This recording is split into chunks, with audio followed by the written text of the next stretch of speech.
हमारे लिए आज की तलावत मलूक की पहली किताब उसके 11वें बाब की 29वीं से 32वीं आयत और 12वें बाब की 19वीं आयत। और इन्हीं दिनों में यारबाम यरूशलेम से बाहर गया तो उसे राह में शलूनी आहिया नबी मिला जो एक नई चादर ओढ़े हुए था, और वो दोनों बियाबान में अकेले थे।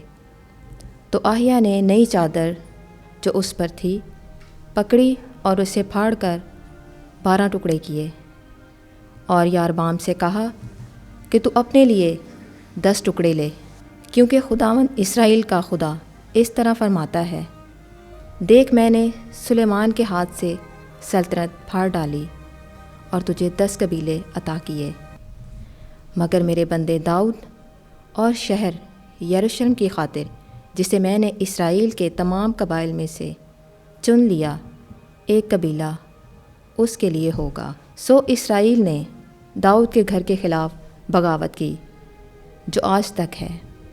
पाक कलाम का पढ़ा और सुना जाना हम सब के लिए बाइस बरकत हो। खुदावंद का शुक्र हो।